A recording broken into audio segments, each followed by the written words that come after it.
pessoal, tudo bem? Eu sou a professora Dani Medeiros do Aprender a Conhecer e hoje nós vamos conversar um pouquinho. Vou apresentar para vocês materiais que eu utilizo no atendimento clínico da psicopedagogia e da neuropsicopedagogia. Vem comigo!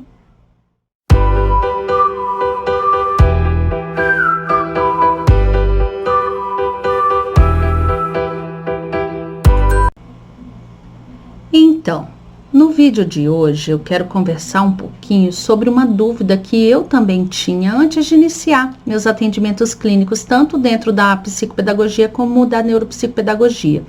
Eu ficava sempre em dúvida em como começar.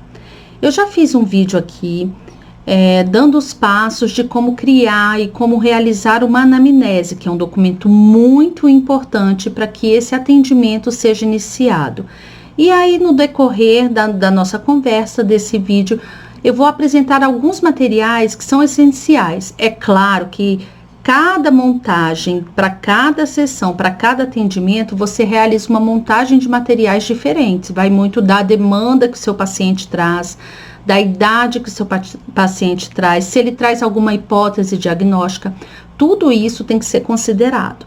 Mas alguns materiais são essenciais e precisam andar sempre com você, mesmo em atendimento, ou deixar na clínica, ou deixar numa maleta. Eu, por exemplo, eu utilizo uma mala de mão e coloco os meus materiais essenciais, aqueles que não podem ficar de fora. Então, hoje eu queria apresentar para vocês alguns deles. Como eu disse, a maleta, ela ajuda muito no transporte, porque muitas vezes nós psicopedagogos temos que atuar não só na clínica. Às vezes fazemos visitas à escola da criança, às vezes à própria casa do paciente, e nós precisamos estar munidos desses materiais. Então, para mim, no meu caso, uma mala foi muito importante. Primeiro porque para carregar, geralmente as malas têm aquele suporte que tem a rodinha e ajuda muito no transporte. Então, é uma dica que eu deixo, eu utilizo e gosto muito. Então, vamos lá, pessoal. Vou começar com alguns materiais que são bem importantes. Algo que eu sempre tenho dentro da minha maleta, eu tenho sempre uma em uso e uma fechada, que são as massinhas. Por quê? Porque a massinha, ela é um material de muita aceitação dos pacientes, independente da idade. Por que eu deixo também outra massinha? Eu carrego sempre uma fechada, porque em algum momento, nem sempre todas as sessões, mas em algumas sessões elas podem servir também como reforço. Então, eu sempre tenho eu compro dessas menores, porque aí eu utilizo aos poucos, e ao mesmo tempo, se eu preciso entregar como reforço, não é uma massinha muito exagerada, muito grande para a família administrar. Então, eu sempre tenho 2 potes de massinha, um aberto em uso e outro fechado. Outro objeto que eu tenho que não é muito comum, mas que as pessoas utilizam, até pelúcias, mas eu uso um amigurumi. Porque como eu atendo algumas crianças dentro do espectro autista, muitas delas precisam da autorregulação e buscam objetos para ficarem manuseando durante a sessão. E o amigurumi, ele tem já esse formato mais sensorial, mais anatômico. Então, eu tenho esse daqui. É claro que todos esses objetos, eles passam por higienização. Nós profissionais precisamos buscar sempre materiais que são fáceis de limpeza, de deixar tudo prontinho para que o próximo paciente também utilize esse material. Bom, esse outro material que eu vou apresentar para vocês, eu já até fiz um vídeo com ele, se eu não me engano, é sobre uns achados que eu fiz na Semana da Criança, e eu apresentei esse material Formas de Brincar. Esse material eu encontrei numa loja de brinquedos, um material muito simples. O nome que ele vem na caixa é Equilibrista Maluco. É um material que num primeiro momento, para o equilíbrio, mas ele tem inúmeras funções. Tem como, numa sessão, trabalhar várias funções, verificar funções executivas, habilidades de equilíbrio, de seriação, de classificação, todo com esse material. Ele é um material de plástico, ele vem um material com uma base, que é essa base aqui, E ao encaixar, depois a criança vai fazendo, o primeiro momento ela vai equilibrando. Eu gosto muito do formato desse material, porque ele é um formato bem fácil, bem simples. Então, eu posso trabalhar também a questão do contorno. Como ele vem com vários bonecos de cores variadas, eu consigo trabalhar classificação, quantificação, testar as funções executivas mesmo da criança. É um material que, para onde eu vou, eu carrego esse material, mesmo em atendimento domiciliar, como atendimento clínico e atendimento escolar também. É um material assim muito diversificado nos seus objetivos. Então, eu não sei, algumas pessoas já me perguntaram, eu encontrei numa loja de brinquedos. Ele não é um material caro, ele é um material muito acessível e, como eu já disse, ele é encontrado com o nome de equilibrista maluco. Deve ter outro tipo de versão, mas eu encontrei essa e ela me satisfaz muito, principalmente nas habilidades que eu procuro testar em clínica. Então, outro material, que esse material foi uma febre, né? Então, assim, muitas pessoas utilizaram muito, outras condenaram, mas ele é um material giratório, que é o hand spinner. E aqui em casa, eu digo aqui em casa porque muitos dos meus materiais são materiais que foram dos meus filhos, então assim, foram materiais muito importantes no desenvolvimento dos meus filhos e que hoje eu utilizo com vários objetivos na clínica. Então esse hand spinner também, ele tem essa questão do girar, então ele me facilita muito quando às vezes eu preciso trabalhar um hiperfoco, eu preciso trabalhar uma concentração, eu preciso trabalhar o reforço, eu preciso trabalhar alguma atividade que a demanda é um pouco maior e logo em seguida vem uma frustração, então ele acalma bastante. Então eu tenho esse hand spinner também sempre à mão. Então assim, eu não sei se é um material hoje fácil de encontrar, como eu já disse, foi um material que eu tinha em casa, mas eu utilizo e levo na minha maleta também. Esses materiais menores eu sempre procuro guardar, e mesmo no atendimento clínico também, eles ficam próximos ali ao local que eu estou atendendo, mas eu sempre procuro deixá-los guardados. Então eu utilizo esses saquinhos, que são esses saquinhos que nós podemos encontrar em mercado, que é aquele saquinho que tem tipo um fechamento.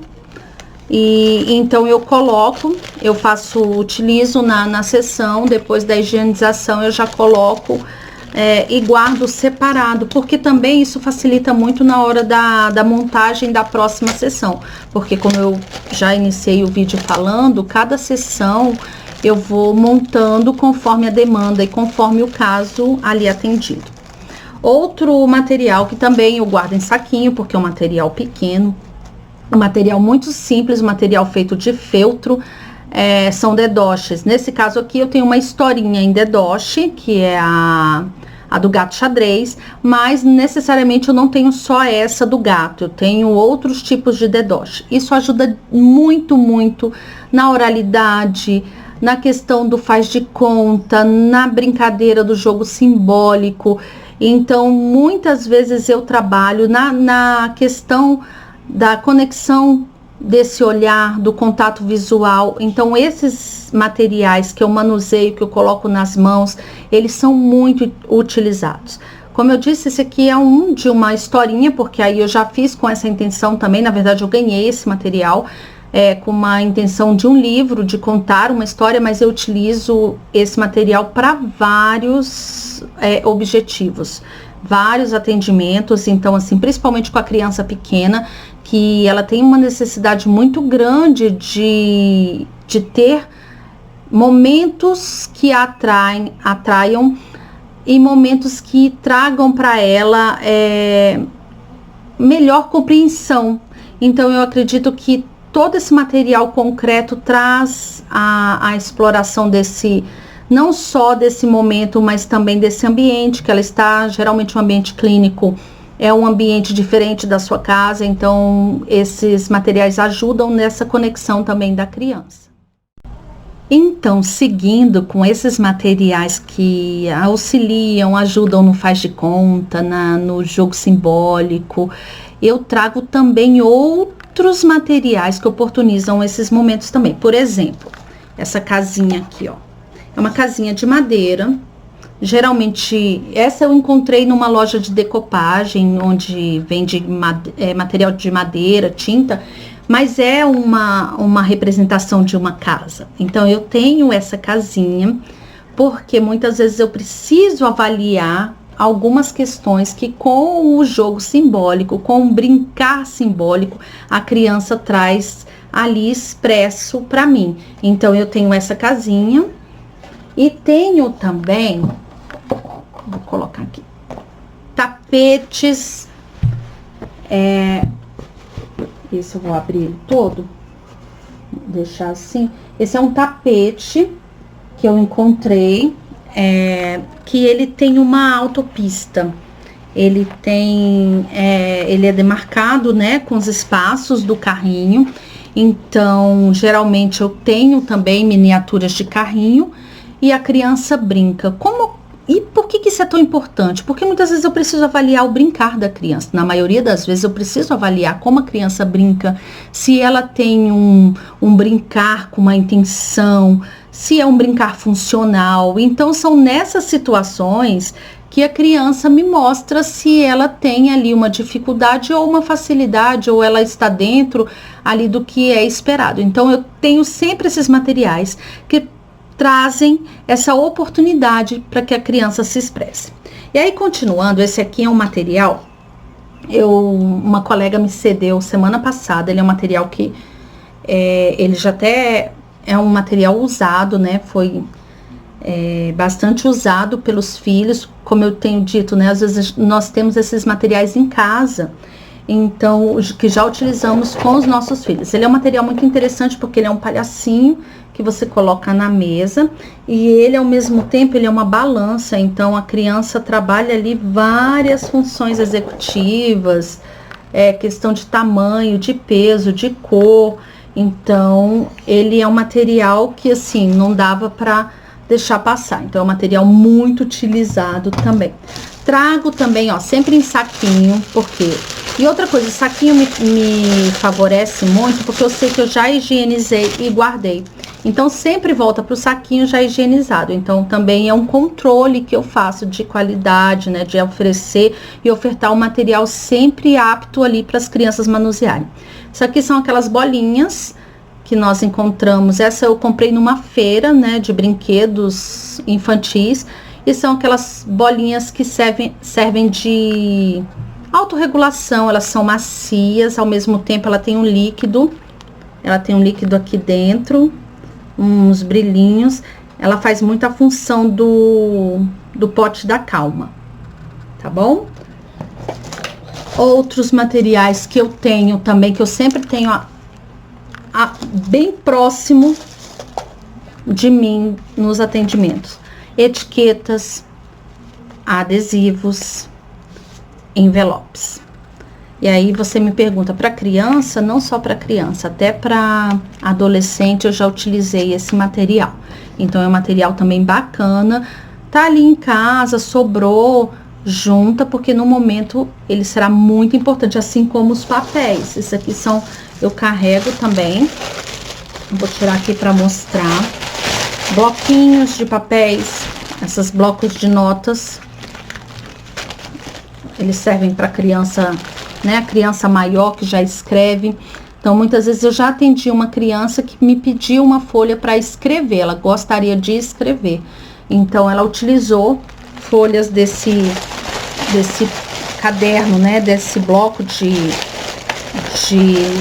anotações. E aí, papéis de todos os tipos. Às vezes sobra um retalho de um papel que você fez um enfeite num álbum, alguma coisa. Eu guardo o pedacinho porque ele serve também no atendimento.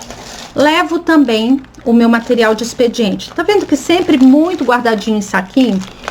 Como nós lidamos principalmente com crianças dentro do espectro, crianças que estão ali na fase da descoberta, e alguns materiais são pequenos, são materiais cortantes. Eu sempre tenho essa preocupação de colocar dentro de algo que a criança tem uma dificuldade caso ela pegue sem ser o momento adequado, né? Seja um impedimento, por exemplo, tesoura. Não leva as tesouras soltas, as tesouras são sempre dentro desses saquinhos, porque aí eu consigo conciliar a segurança da criança com o atendimento. Então, aqui no meu material de expediente eu tenho sempre cola.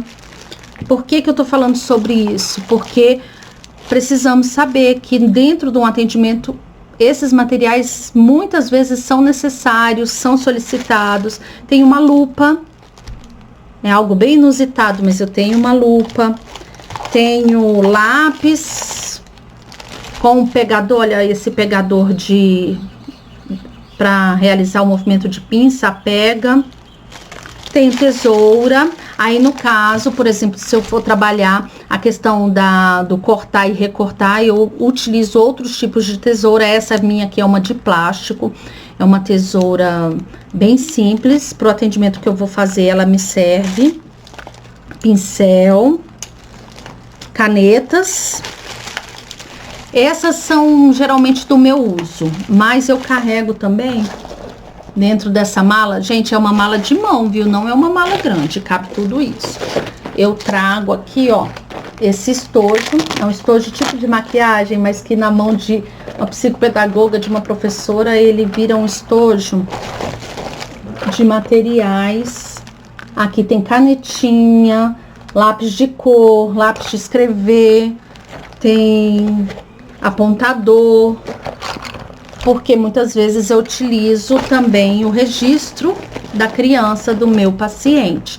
Então, ao longo dos atendimentos, você vai juntando esse tipo de material, porque esse material é essencial para o atendimento. Eu não consigo hoje entrar para um atendimento clínico ou escolar ou domiciliar sem ter essas possibilidades de trabalho, tá bom? Então já vão anotando aí, porque eu vou apresentar mais alguns e aí todo mundo vai ficar assim. Inclusive pode colocar aqui no comentário se tem mais alguma sugestão para que eu carregue nessa mala também. Bom, então eu agora vou trazer alguns materiais inusitados, mas que eu também coloco como materiais para atendimento por conta da possibilidade de alcance de alguns objetivos que eu preciso ali dentro da sessão de atendimento verificar. Essas liguinhas de cabelo, elas me ajudam muito nessa questão, principalmente de movimento de pinça. Então são liguinhas que são fáceis de encontrar.